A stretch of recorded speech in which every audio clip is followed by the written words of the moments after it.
Vamos nos colocar de pé, orar pelo Abraão, que vai finalizar esse ensino hoje, né, esse estudo hoje, e que a gente possa estar com os ouvidos espirituais abertos para ouvir a voz do Senhor. Amém?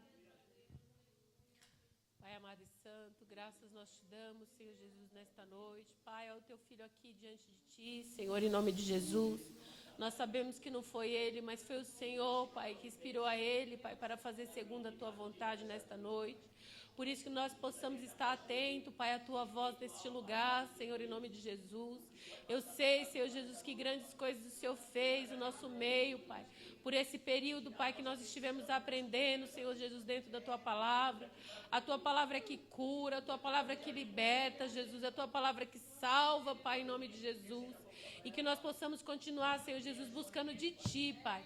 Usa o teu filho, continua usando o teu filho aqui na terra, Pai. É o que nós te pedimos e te agradecemos em nome do Pai, do Filho e do Espírito Santo de Deus. E as palmas louvam o Senhor. Glória a Deus, aleluia.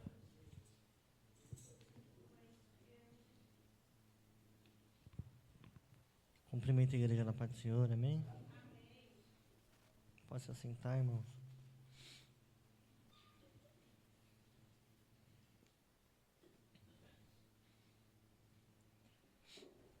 Glória a Deus. Vamos abrir nossas Bíblias em Romanos. Romanos capítulo 16. Glória a Deus. Não aumenta muito não, mas por favor.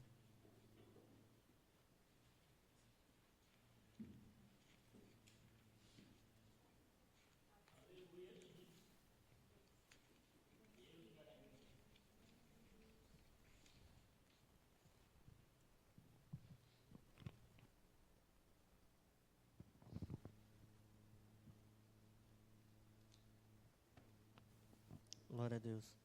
Todos acharam, amém? Romanos capítulo 16. Paulo termina sua carta à igreja de Romanos.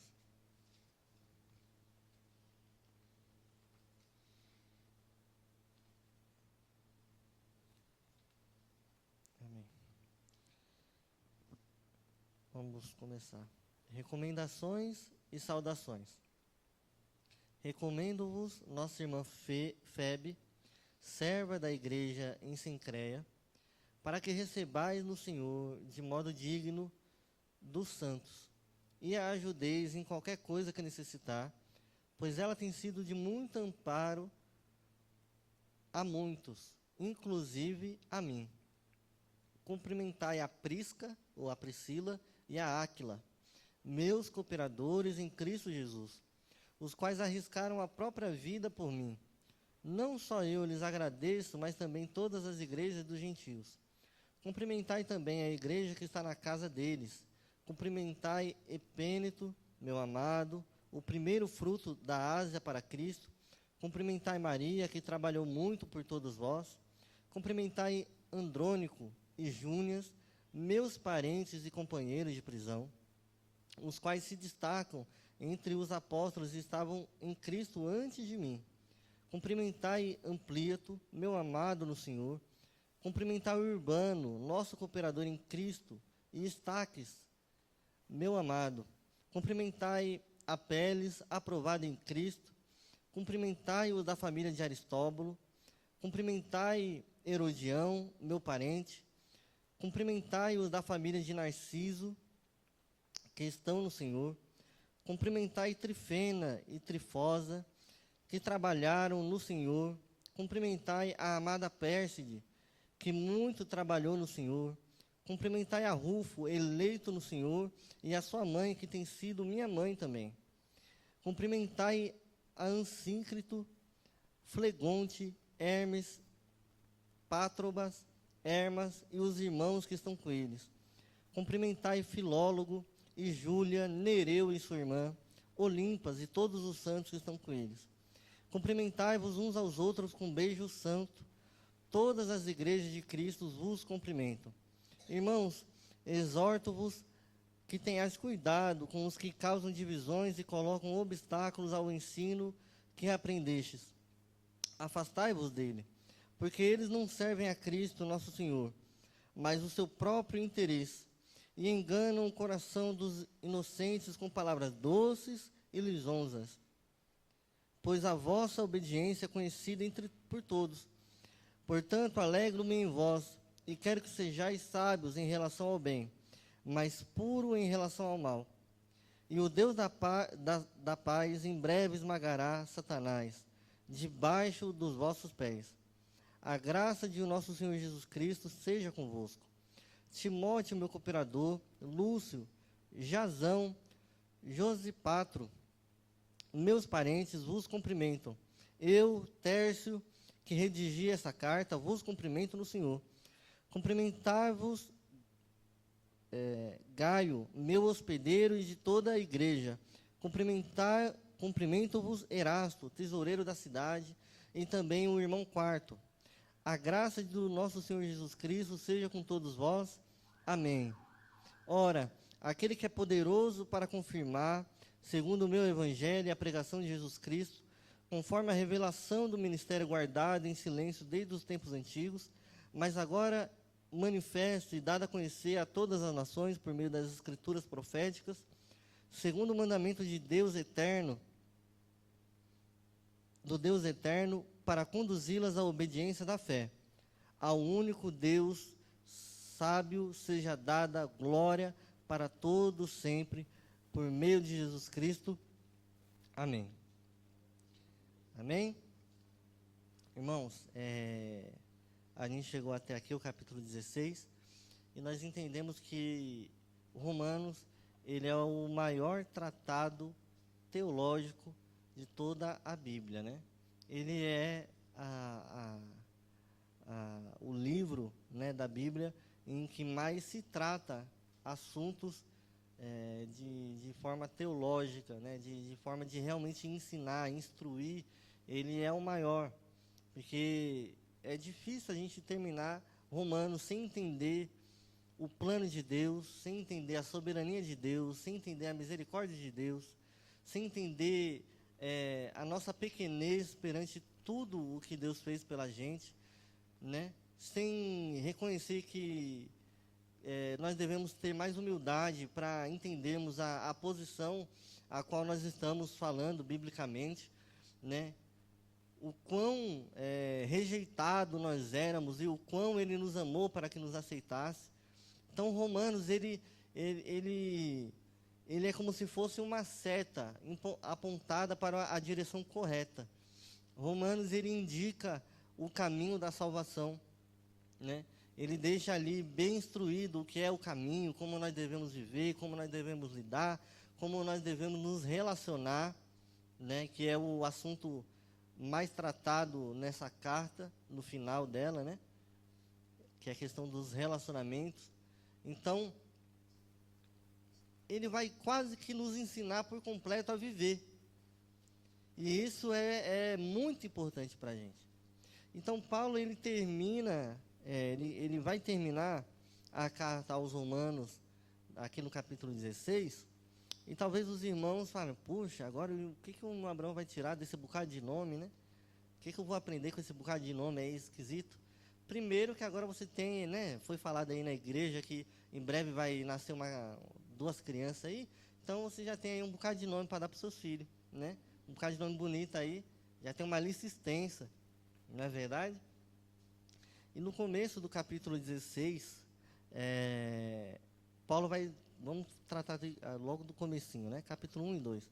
Ele vai falar sobre uma irmã chamada Febe, serva da igreja em Cencreia, para que a recebais no Senhor de modo digno dos santos e a ajudeis em qualquer coisa que necessitar, pois ela tem sido um amparo de muitos, inclusive de mim.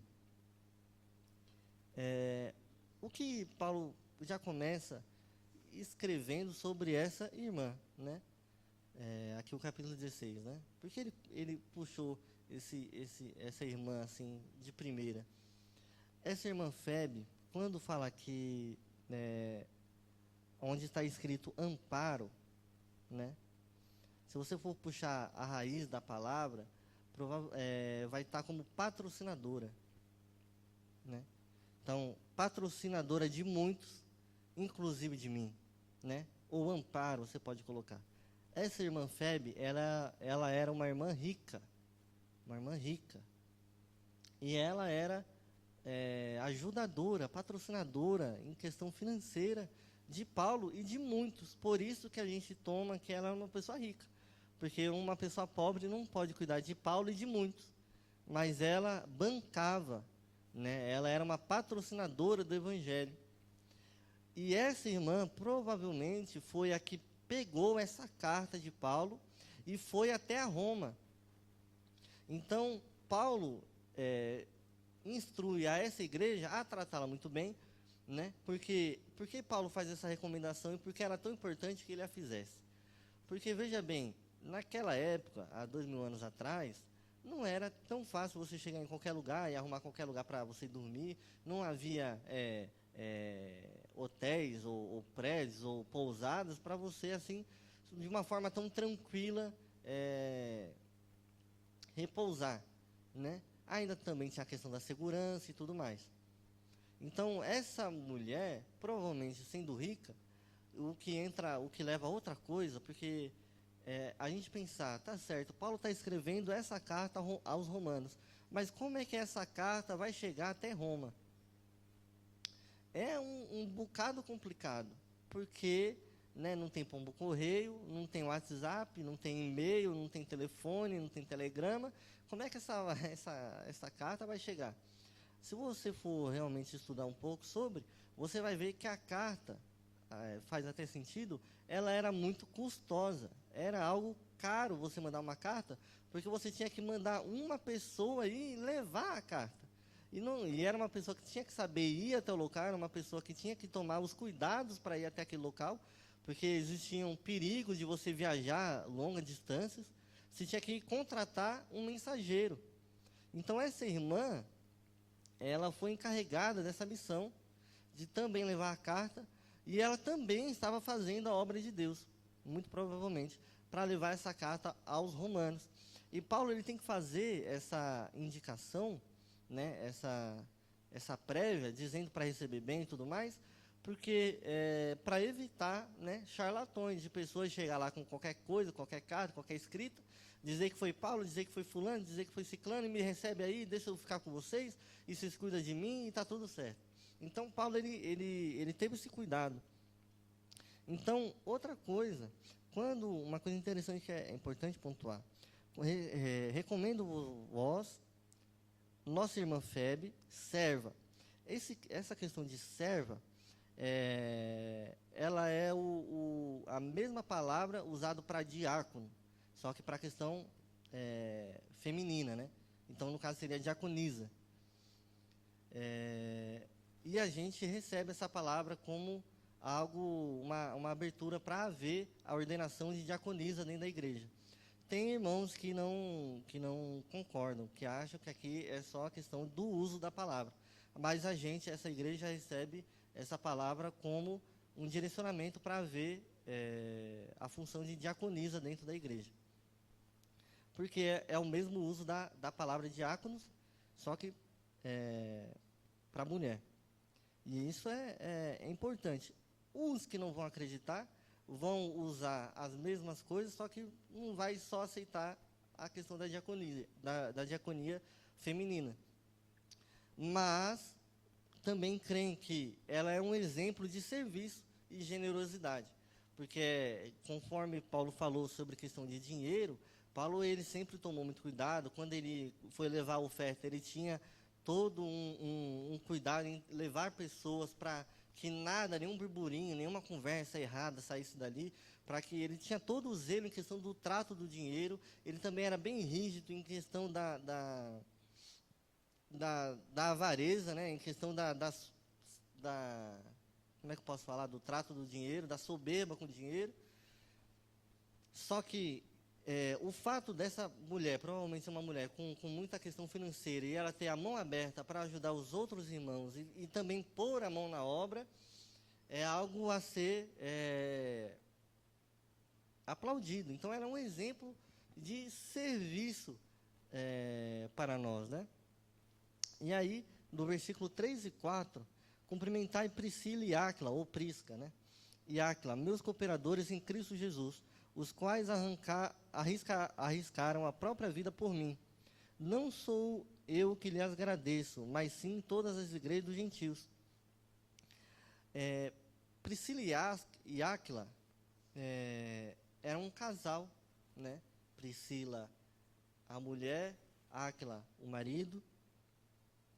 Eles eram um casal, vamos dizer assim, que tiveram algumas moradias, né? Se não me engano foram 3, não lembro de cabeça, mas eles tiveram alguma moradia. Quando veio a fome, né? E o soberano, né? Expulsou o povo, eles começaram a morar em diversas cidades, mas em todas as cidades a qual eles moravam, a casa deles era uma igreja. Porque, diferente dos dias atuais, não tinha ali uma igreja como essa, sabe, com placa do lado de fora, sabe, se você procurar no Google você acha, e tem ali o endereço certinho. Não. A igreja era reunida por pessoas dentro de casas, e as reuniões eram feitas dentro das casas. E no capítulo 5 e 6, ele vai cumprimentar e também, no capítulo de número 5, no versículo número 5, cumprimentar também a igreja que está na casa deles. Deles quem? De Priscila e Áquila. Então eles eram um casal missionário, que não importava a tribulação, não importava onde eles moravam ou para qual cidade eles iam, o que importava é que eles estavam sempre mantendo a porta das suas casas abertas para cultuar a Deus, para ouvir a palavra de Deus. E a sua casa era uma igreja. E Paulo vai dizer que eles arriscaram a própria vida. Então, a gente vê aqui pessoas que se entregam aquilo que têm, mas também colocam a mão na massa. E não tem avareza com dinheiro, não tem preocupação com aquilo que tem dentro de casa. Como já foi falado, tem casa aí que você entra que você tem vergonha de pisar. Muitas das vezes a casa é tão chique, você fala, meu Deus, eu não tenho condições de entrar nessa casa, meu sapato está todo sujo. Ai, minha irmã, eu vou entrar aqui. Não, deixa aí o sapatinho do lado. Não, só limpa o pé aí na entrada. Não, sabe? É todo um zelo, todo um cuidado. É um evento para você poder entrar na casa da pessoa. Tem pessoas que têm esse cuidado. Ah, não, vamos receber visita? Não, tira os panos que está enrolado aí no sofá, coloca os panos velhos, porque vai que suja, vai que cai um pedaço de pão, vai que cai um farelo de não sei o quê, vai que cai, sabe, um molho de não sei o quê. Não pode sujar, troca o tapete porque vai vir visita. Mas esse povo não tinha essa usúria no seu coração. A casa era aberta, quem quiser chegar, chegue. Quem quiser entrar, quem quiser cultuar, cultue. A nossa casa é um ponto de pregação, a nossa casa é realmente uma igreja. Esse tipo de coisa, meu irmão, não pode se perder. Era uma coisa tão essencial, e por que hoje não é tão essencial? Porque há um templo, há agora verdadeiramente um lugar no qual nós nos reunimos, com certeza. Há dificuldades em ter um culto no lar, há dificuldades em ter uma célula. Eu não estou dizendo que não. Tem bagunça, tem criança chorando, tem cachorro querendo morder os visitantes, tem tudo isso, claro que tem. Sabe? Claro que tem. Vai ter a casa cheia, o sofá vai ficar desmantelado, a cadeira vai ficar fora do lugar. Entendeu? A criança vai comer o brinquedo do seu filho, igual era lá em casa, que o filho do irmão comia meus carrinhos da Hot Wheels de ferro. No dente. Agora vai, não dá. Eu lembro uma época, não dá. Lá em casa era assim. Não dá porque é muita gente. A gente sofria com isso, por causa que a pastora já falou, né? Por causa que o dono do prédio ficava vendo quantas descarga era dada no dia de culto. Não dá, porque os irmãos estão indo muito no banheiro, está dando muita descarga. não é? Vou mudar, não dá para ter mais culto aqui, porque meu filho está ficando sem brinquedo.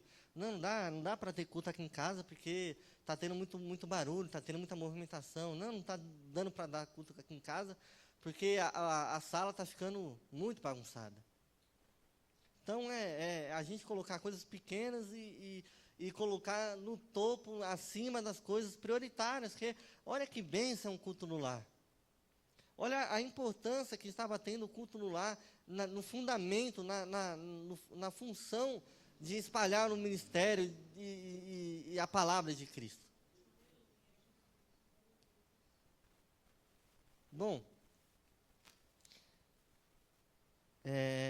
aí no versículo até o 16, aqui no... Vamos ler, do 5 adiante. Cumprimentai também a igreja que está na casa deles, Priscila e Áquila. Cumprimentai Epêneto, meu amado, o meu primeiro fruto da Ásia, para Cristo. Cumprimentai Maria, que trabalhou muito por vós. Cumprimentai Andrônico, Júnias, meus parentes e companheiros de prisão, os quais se destacam entre os apóstolos e estavam antes de mim. Cumprimentai Amplíato, meu amado no Senhor. Cumprimentai Urbano, nosso cooperador em Cristo. E Estaques, meu amado. Cumprimentai Apeles, aprovado em Cristo. Cumprimentai os da família de Aristóbulo. Cumprimentai Herodião, meu parente. Cumprimentai os da família de Narciso. Calma aí, irmão, tenha paciência. Que estão no Senhor. Cumprimentai Trifena, se você achar um nome bonito aí, tu grifa. E Trifosa, cumprimentai que trabalham no Senhor. Cumprimentai a amada Pérside, que muito trabalhou no Senhor. Cumprimentai a Rufo, eleito no Senhor, e a sua mãe, que tem sido minha também. Vamos dar uma pausa aqui para os irmãos não se cansar. Quem era Rufo? Rufo era filho de Simão Cirineu. Ele era filho de Simão Cirineu.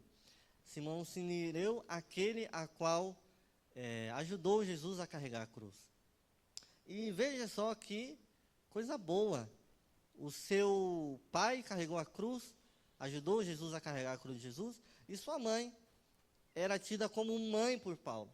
Então ele tinha ali um privilégio de também estar ali no meio. Irmãos, eu posso estar enganado, mas alguns dizem que Aristóbulo também era neto do governador de Roma. Então você vê que ali no meio, irmãos, tinha gente de tudo que é tipo. Tinha diversidade. Primeiro que Paulo vai nomear, vai mencionar 26 pessoas. Dessas 26, 9 sendo mulheres. Ali vai ter gente rica, mas também vai ter gente pobre. Vai ter gente sem, às vezes até que não foi citada, às vezes sem nome. Bom, isso mostra que a igreja ela é feita de relacionamentos reais com pessoas que muitas das vezes não são aquelas pessoas que na vida mesmo nós teríamos aquela amizade ou aquela irmandade ou a fraternidade a qual nós temos. Talvez se a gente fosse para escolher os nossos amigos, não seriam as pessoas que estão reunidas aqui, porque talvez eu não tenha nenhuma coisa que você em comum com você. Mas ali tinha rico, ali tinha gente que sabia falar, ali tinha gente que também não sabia escrever. Mas quando chega todo mundo dentro da igreja, meu irmão, aí o nível fica tudo nivelado e o sarrafo fica tudo do mesmo tamanho. A igreja é onde o grande homem lá fora entra por dentro das portas e ele vira um diácono, ele vira um obreiro e ele começa a carregar cadeira para aquele que não sabe nem ler nem escrever, se sentar e glorificar o Senhor. A igreja é o lugar de irmandade, igualdade, fraternidade. Veja, entra o maior doutor, pode ser aquele mais incrível do lado de fora. Mas quando ele pisa dentro do pé da igreja, o pé dentro da igreja, ele fala a paz do Senhor, e ninguém mais chama ele pelo nome, é irmão fulano. E se precisa orar, ele ora. E se precisa desmontar as cadeiras, ele desmonta. E se precisa fazer a reforma na igreja, ele está lá, ele pinta, ele pega, ele vai, ele trabalha no pincel. E ele pega o saco de cimento nas costas. E ele não é mais o patrão, agora ele é o nosso irmão. E muitas das vezes vai sentar aquele que socialmente lá fora é 1000 vezes menor do que ele, não tem o que comer, não tem o que beber, não sabe ler nem escrever, mas ele senta na cadeira que o irmão importante limpou e cuidou e zelou e dá glória a Deus do mesmo jeito. E ninguém é maior e ninguém é menor. Glória a Deus por isso, porque a igreja é um lugar de igualdade. E ninguém está acima de ninguém por status social, ou por fama, ou por dinheiro, ou por posição, ou por cargo, ou por questão política, ou por questão de qualquer outra coisa. Aqui todos nós somos filhos de Deus, e todos nós temos o mesmo direito, e todos nós vamos morar no mesmo céu, e Deus ama a todos de igual maneira, e Deus zela a todos de igual maneira, e ninguém há debaixo da terra, sendo filho de Deus, que Deus não dê de comer, que Deus não zele, que Deus não cuide, que Deus não dê assistência. Porque a igreja é o único lugar que esse caminho aí fora muda.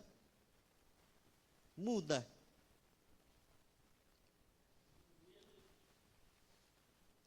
E vamos lá. Aqui no 15, cumprimentai Filólogo e Júlia, Nereu e sua irmã, Olimpas e todos os santos que estão com eles. Cumprimentai-vos uns aos outros com beijo santo. Todas as igrejas de Cristo vos cumprimentam. Irmãos, eu creio que talvez algumas Bíblias estejam ósculo santo, né? Tem alguém com ósculo santo aí na Bíblia? A irmã Armandinha, né? Ósculo santo. Irmãos, isso aqui é cultural, né? Isso aqui é cultural.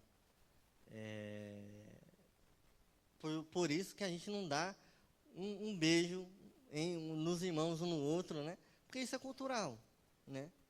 Isso é cultural. Até as igrejas que mantêm essa prática, nós acreditamos que de forma errônea, que mantêm essa prática, fazem isso dentro dos seus respectivos estabelecimentos, das suas denominações, não fora, para que não haja julgamento, não haja olhares, mas a gente crê que isso é nada mais, nada menos do que cultural. Isso mostra que nós devemos tratar um ao outro com intimidade, com amor, com zelo, aqui mas normalmente no Brasil é o quê? Se darem um abraço, né? Um abraço apertado, não para fazer o irmão sair manquejando, mas aquele abraço que você sente, aquele bom dia caloroso, olhando um no olho do outro, para você sentir que aquele é a paz do Senhor, dando realmente a mão e falando, glória a Deus, meu irmão. E esse amor, essa comunhão, né? Então não confunda, né? Porque está escrito ósculo santo que nós devemos ter essa prática. Isso aqui é algo regional, cultural, da época. Então a gente tem que ter esse discernimento. Tem esse costume. Irmãos, exorto-vos que tenhais cuidado com os que causam divisões e colocam obstáculos ao ensino que aprendeste. Afastai-vos deles, porque eles não servem a Cristo, nosso Senhor, mas aos seus próprios interesses, e enganam o coração dos inocentes com palavras doces e lisonjas. Pois a vossa obediência é conhecida por todos. Portanto, alegro-me em vós, e quero que sejais sábios em relação ao bem, mas puros em relação ao mal. E o Deus de paz em breve esmagará Satanás debaixo dos vossos pés. A graça de nosso Senhor Jesus Cristo seja convosco. Bom, eu quero retroceder um pouco, porque eu pulei, né? Algumas coisas. Isso aqui já é outra parte. Do 17 ao 20 já é outra coisa. Quando fala aqui, entre as pessoas que estão com Paulo, né? Que ele vai cumprimentar um, cumprimentar outro. Ele vai dizer aqui sobre os irmãos que estavam com ele na prisão, né? Quando fala, algumas Bíblias vai estar assistir, né, que estavam com ele na prisão. O que é estar com ele na prisão? Né? Isso é no versículo de número 7. Achei aqui. Cumprimentai Andrônico e Júnias, meus parentes e companheiros de prisão. Quando Paulo quer dizer isso, sobre companheiros de prisão, nem todas as pessoas que estavam com Paulo nas prisões estavam presos com ele pelo mesmo motivo.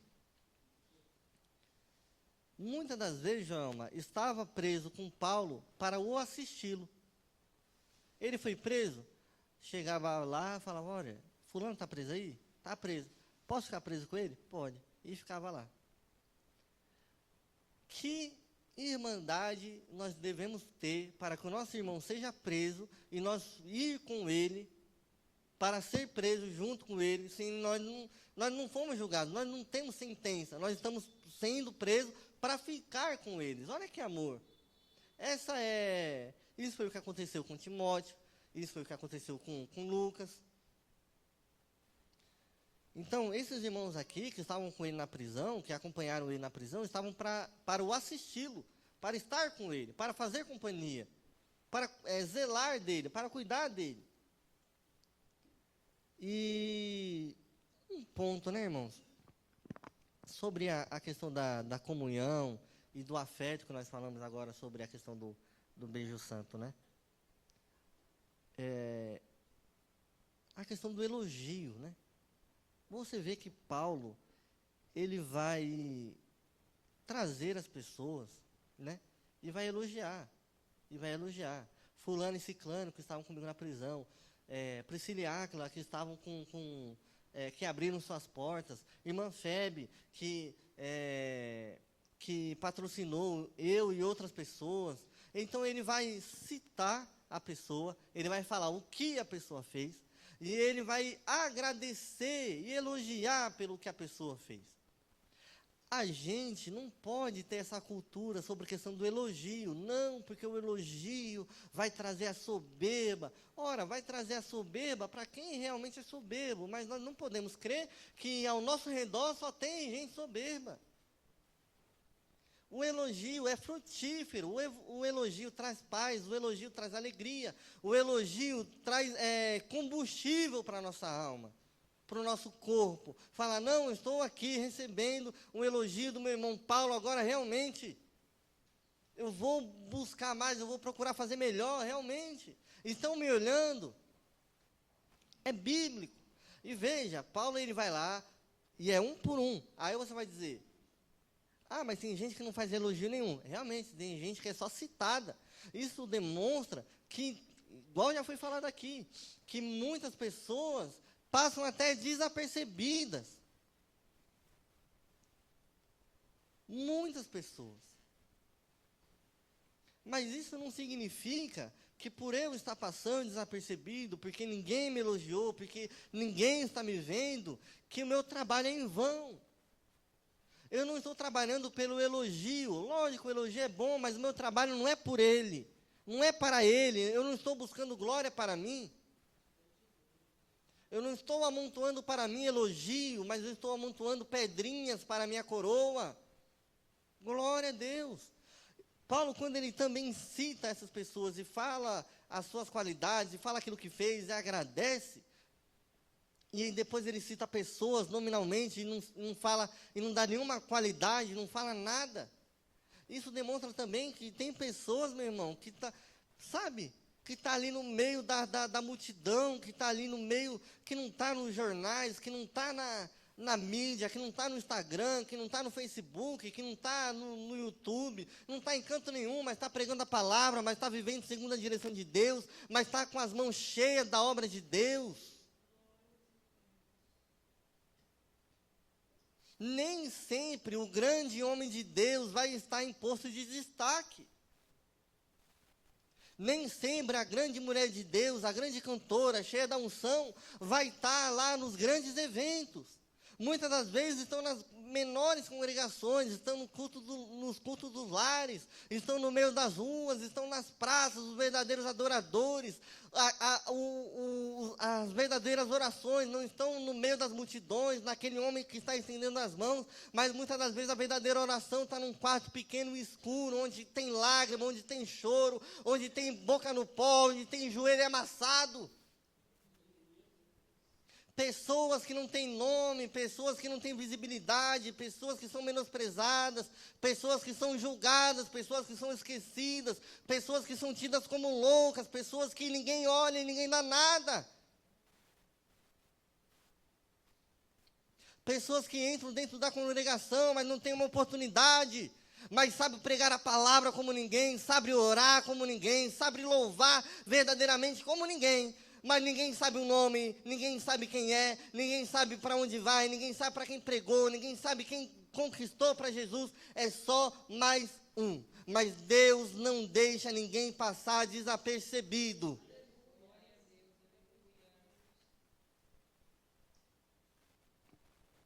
E demonstra aqui uma importância geral. Todos nós somos importantes, irmãos. Aquele que está na prisão, aquele que financia, aquele que ajuda financeiramente, aquele que busca um copo d'água, ninguém passa desapercebido aos olhos do Senhor, aquele que realmente entrega a sua vida em adoração a Deus, esse não passa desapercebido. Amém, terminei essa parte. A gente entra agora para o versículo 17 ao 20, que Paulo ele vai tratar sobre os falsos mestres, né, basicamente, para que os irmãos tenham cuidado com os que causam divisões e colocam obstáculos aos ensinos que aprendeste. Afastai-vos deles, porque não servem a Cristo, o nosso Senhor, mas aos seus próprios interesses, e enganam o coração dos inocentes com palavras doces. Meu Deus. A gente tem que tomar cuidado com aqueles que causam divisões, escândalos contrários à sã doutrina. Como é que a gente tem que ficar esperto com aqueles que vão contra a sã doutrina? Ora, conhecendo a sã doutrina. Não tem como a gente dizer que alguém está pregando uma heresia se a gente não sabe que aquilo ali é heresia. Então, é questão de realmente estudar a Bíblia, de ler a Bíblia. Paulo está falando aqui, olha, escute bem com atenção aquilo que eu escrevi para você até agora, estude, leia, releia, entenda, coloque na tábua do seu coração, para quando chegar até um anjo, a Bíblia fala que se um anjo descer do céu e trazer um evangelho diferente desse que eu vos anuncio, não recebe. Por isso, meus irmãos, qual é a diferença entre uma igreja de Deus e uma seita? Uma seita. Veja bem, a seita, primeiramente, sempre vai ter a Bíblia vai estar lá. Algumas vão até alterar a Bíblia. Mas nós não podemos eles de irmão. Por quê? Porque a Bíblia já é e mais um livreto, e mais uma continuação, né? Então, quando acontece isso, também tem o famoso caso, né? Vamos colocar aqui, por exemplo, a igreja dos Mórmons. Eles acreditam, né? Aquele que criou a igreja teve uma visão de um anjo e recebeu algo novo, que não foi escrito, que não está na Bíblia. É algo novo. E agora eu vou criar algo novo. Isso é uma seita. Porque não é a mesma coisa que nós aprendemos. Nós cremos na Bíblia como regra de fé e prática. Nós cremos no que está escrito aqui e praticamos aquilo que está escrito aqui. Ah, mas a mulher teve uma visão e agora escreveu esse livreto aqui, Joelma, daquilo que a gente pode e não pode comer, daquilo que a gente deve ou não deve vestir, daquilo que a gente deve ou não deve fazer, daquilo que a gente deve ou não deve viver, e aqui é o que nós devemos seguir para que nós possamos ir para o céu. Está errado. Porque é algo extra-bíblico. Extra-bíblico. A Bíblia, ela é soberana.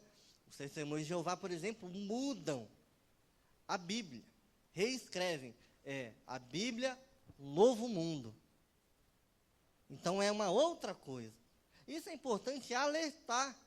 É alertar. Porque tem que haver conhecimento sobre essas coisas. É alertar você a tomar cuidado com esse tipo de ensinamento, com esse tipo de doutores, porque essas igrejas têm doutores e estão por aí falando, divulgando, explanando, trazendo, e chega nas nossas redes sociais, chega no nosso WhatsApp, chega no TikTok, seja lá onde for, e chega. E aí eu não posso dar ouvido ao que uma pessoa que crê em algo diferente daquilo que está escrito aqui, crê. Então, para ser breve nisso, que não é nem recomendado aqui na igreja, mas toda religião que tem a Bíblia, mais algo novo, é herético, é seita. Amém?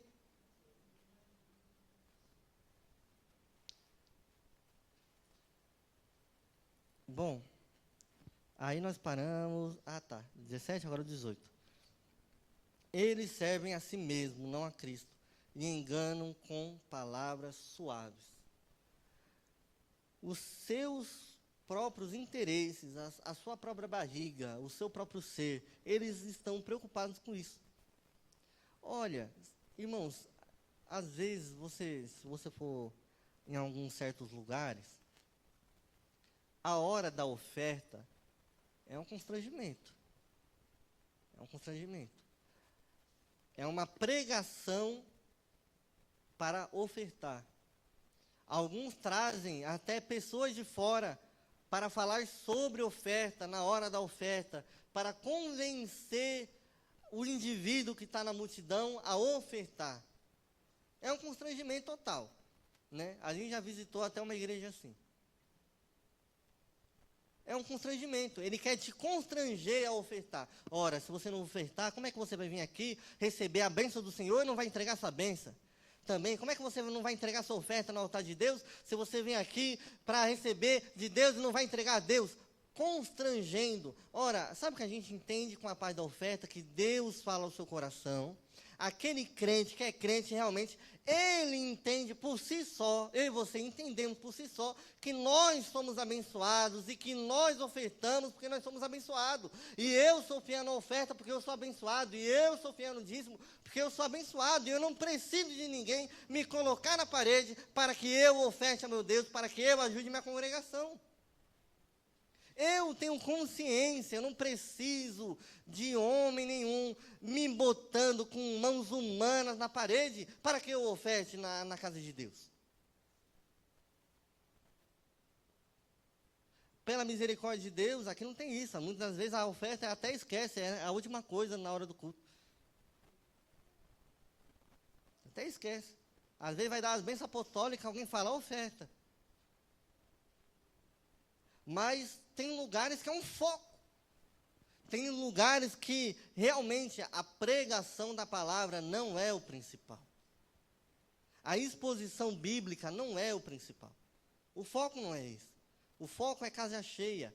O culto, ser bênção ou não ser bênção, é estipulado pela oferta. O pastor vai lá e fala, olha, o culto da semana passada foi uma bênção. Por quê? Porque a oferta foi grande. É estipulada por preço. Não, irmão. A gente oferta, a gente dá o dízimo, a gente não é nada contra disso, mas a gente sabe o que nós devemos fazer. Nós não devemos ser colocados na parede por ninguém. Você não tem que dar oferta porque ninguém está pedindo. Você tem que dar oferta porque é sua função da oferta. Porque é sua função dar o dízimo. Nós somos cooperadores da obra de Deus. Nós somos financiadores da obra de Deus. Nós somos ajudadores, nós somos mantenedores. É o que Paulo está falando aqui, pessoas que põem a mão na obra, pessoas que não têm avareza, pessoas que estão com a mão no arado, pessoas que estão sendo presas, pessoas que estão indo junto à prisão. Esse é o tipo de pessoa que Paulo vai lá e fala, olha, esse é meu irmão em Cristo. É esse tipo de pessoa, pessoa que realmente Tem cheiro de gente, que sua casa não tem aquele cheiro de bom ar toda a vida, não, mas entra um bocado de gente, um bocado de perfume, e está tudo contaminado, e você não sabe se é boticário, se é natura, porque entrou umas 30 pessoas numa casa que cabia 10, mas foi bênção e glória de Deus.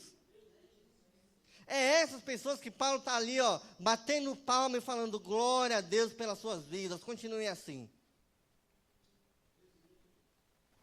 E aí no 19, ele vai dizer um negócio aqui também, ó. Pois a nossa obediência é conhecida por todos. Ou seja, era um povo obediente. Portanto, alegro-me em vós, e quero que sejais sábios em relação ao bem. Vamos guardar isso aqui, né? Sábios em relação ao bem, mas puros em relação ao mal. O que Paulo está querendo dizer aqui? Aqui ele está tratando dos crentes maliciosos. Que se haver um crente malicioso, tudo o que Paulo falou cai por terra, até aqui, cai por terra, porque não tem relacionamento com malícia, não tem comunhão com malícia, não tem irmandade com malícia. O que você quer dizer com malícia? Irmão Abraão, vem, irmão Abraão, eu estou passando necessidade em casa, você poderia me dar 5 quilos de arroz para eu passar um tempo em casa? Aí eu falo, irmão Joelma, eu vou ver, olha, aí eu vou conversar com outra pessoa. Olha, não sei não, viu? Irmã Joelma chegou com uns papos esquisitos, sabe? Não sei se isso aí é de Deus não, viu? Não estou dizendo para você não ter discernimento, sabe, irmão? Mas quando esse tipo de reação é constante na sua vida, não é possível que todo mundo que lhe pede ajuda está tramando mal contra a sua vida. Não é possível, irmão, que você está tão azarado desse jeito que Deus não mandou uma pessoa para a sua vida para você abençoar. Até hoje. Não, todo mundo que chega me pedindo um copo d'água está querendo alguma coisa. Não, todo mundo que me dá um presente, ele está com uma faca nas minhas costas. Não, todo mundo que chega para me pedir 1 quilo de arroz é para comprar droga. Todo mundo que me pede um dinheiro, um trocado na rua, é para usar um pino. Meu Deus, irmão, Deus não mandou ninguém na tua porta para tu abençoar. Rapaz, está difícil para você, hein? A caridade está sofrida realmente na sua vida. Não é porque você não quer, né? É porque te falta oportunidade, não é verdade?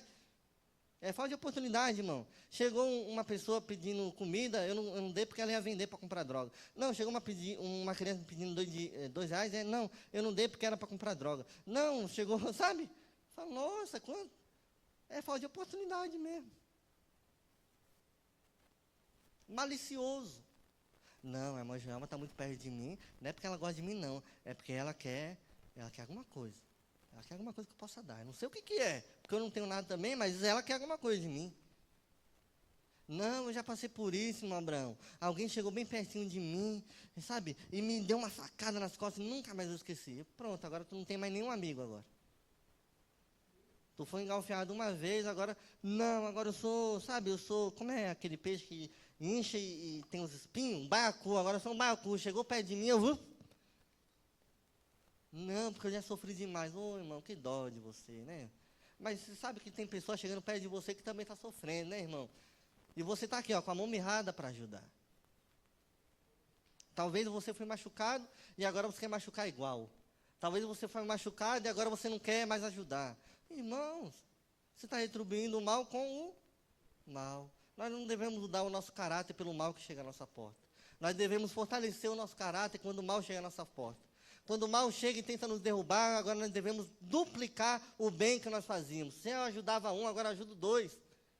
Não, o irmão falou, me pediu R$1.000 emprestado.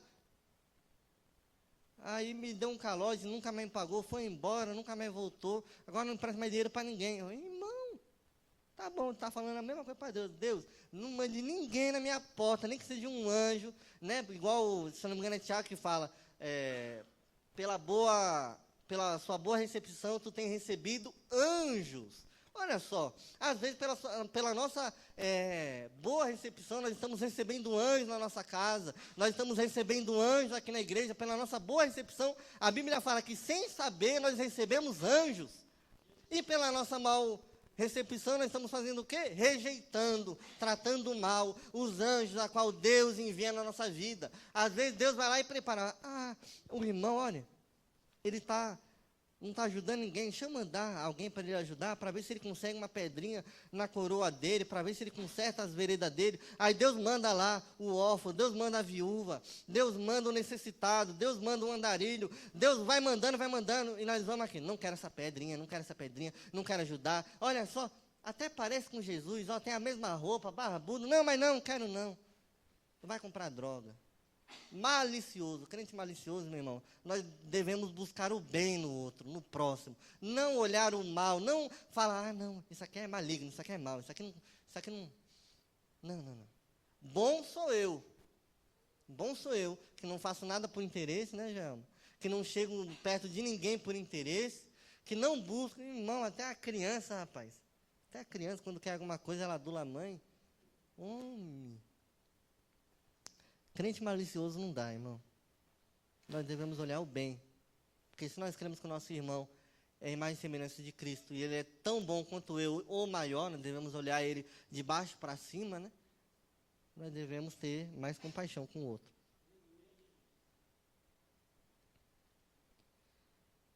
Bom, aí entra outra coisa. O Deus da paz, né?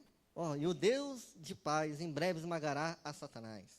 Debaixo dos vossos pés.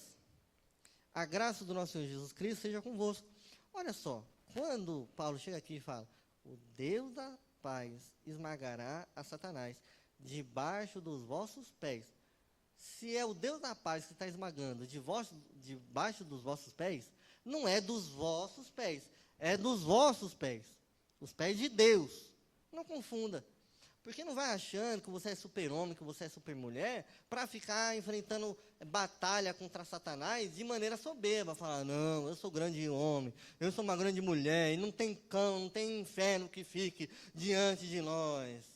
Mas, rapaz, o que Paulo fala aqui? Essa batalha aqui, meu irmão, é entre Deus, porque Deus ele é soberano, ele nunca vai perder uma batalha. Agora nós, meu irmão, vai nós peitar quem nós não devemos peitar, para ver o que acontece com a gente.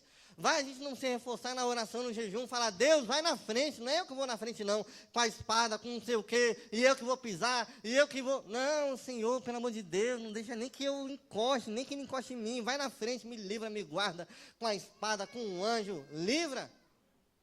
Porque essa batalha aqui, meu Senhor, não me pertence não, minha batalha é espiritual e com a carne só. Batalha com Satanás é com Deus. Passa esse negócio para Deus. Agora vai lá, tu, crente soberbo, para ver o tiro que tu leva. Pela misericórdia de Deus, se tu se levantar. Irmão. Muito crente soberbo, achando que não, que peito estufado, pode vir, demônio que for, dianho que for. Ai, meu Pai do céu. O Deus da paz, em breve esmagará a Satanás, debaixo dos seus pés. Glória a Deus. Isso mostra também, né, que Deus está com nós e nos protege, irmão. Né? Irmãos, a gente ser fraco, com Deus cuidando da gente, é muito mais fácil. Muito mais fácil. Vamos terminar, né? 21. Timóteo, meu cooperador, Lúcio, Zajão, Sosipatro, meus parentes vos cumprimentam. Eu, Tércio, que redigi essa carta, vos cumprimento no Senhor. Cumprimentai-vos, Gaio, meu hospedeiro em toda a igreja. Cumprimentai-vos, Erastro, tesoureiro da cidade, e também o irmão Quarto. Deixa eu ver se até aqui. 1:24. A graça do nosso Senhor Jesus Cristo seja com todos vós. Amém. Uma coisa interessante. Paulo agora ele vai trazer não só saudações, porque até aqui foi Paulo que saudou. Mas agora Paulo está trazendo as saudações dos outros, daqueles que estão com ele, com a sua comitiva. O que eu queria trazer aqui é a humildade de Paulo para fazer isso. Porque muitas das vezes homens e mulheres de Deus que trazem consigo grandes multidões, realmente não levam o nome dessas grandes multidões, e nem daqueles que os ajudam, dos irmãos que estão consigo. Mas sim ele, o mérito é dele, a grandeza é dele, ele que faz tudo, ele que vai, ele que foi. E Paulo tem a humildade de falar aqui, Timóteo está comigo, Lúcio, Jason, Sosipatro, Tércio. Coisa interessante.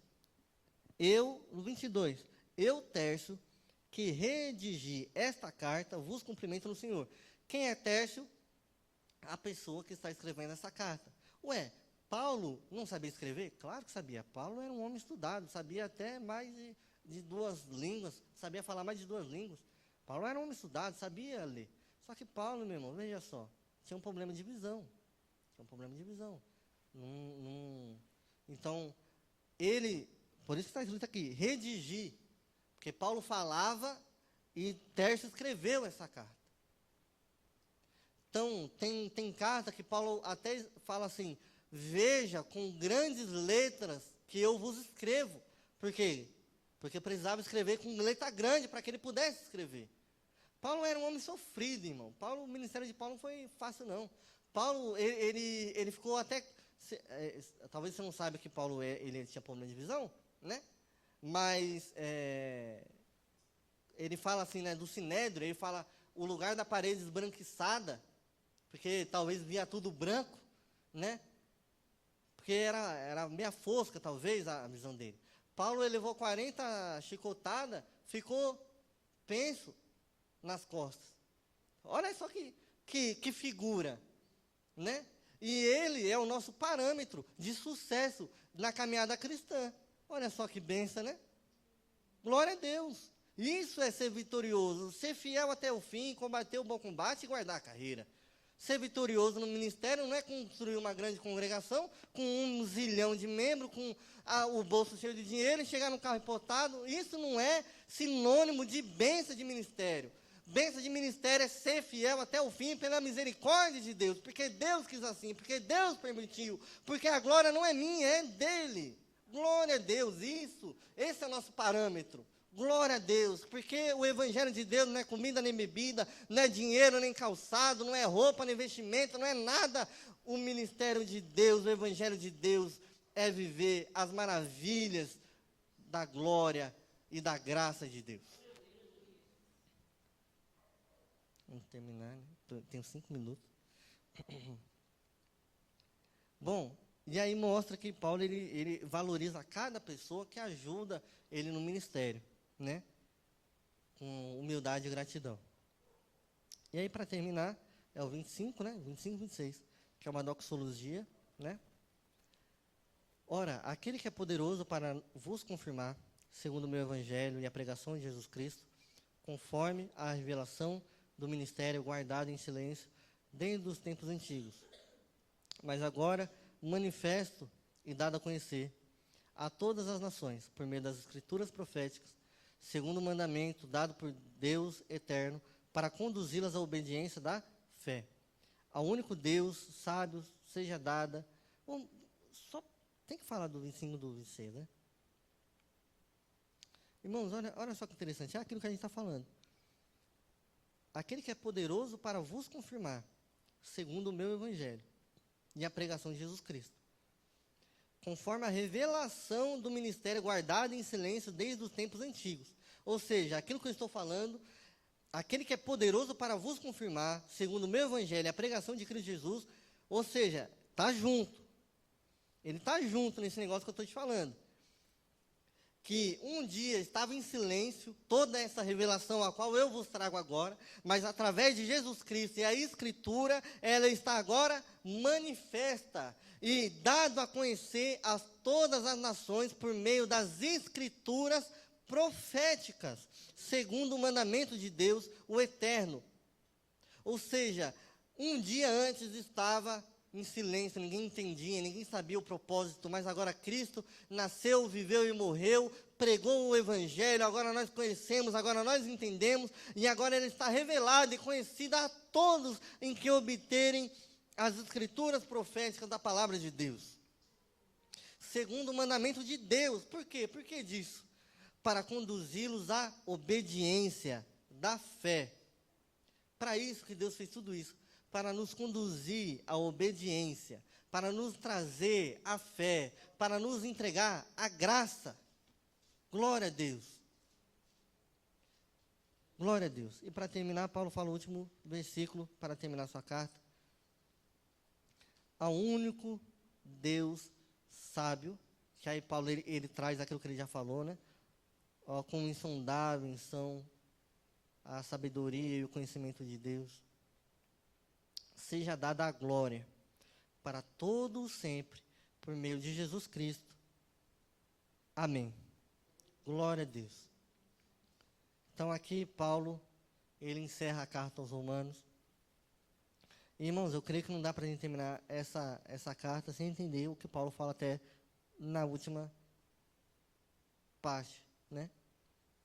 Ao único Deus seja dada a glória.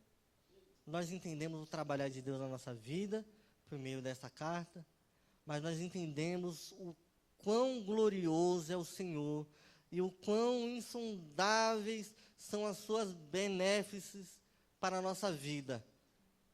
E o quão grandes coisas tem feito o Senhor pela nossa vida, pela nossa alma, pela nossa família. Desde o momento que nascemos, nós entendemos, Romanos, nós entendemos isso. O quão minucioso foi Deus no seu zelo, no seu cuidado para com a nossa vida. O quão glorioso é o plano de Deus para nós. Amém? Agradeço a oportunidade.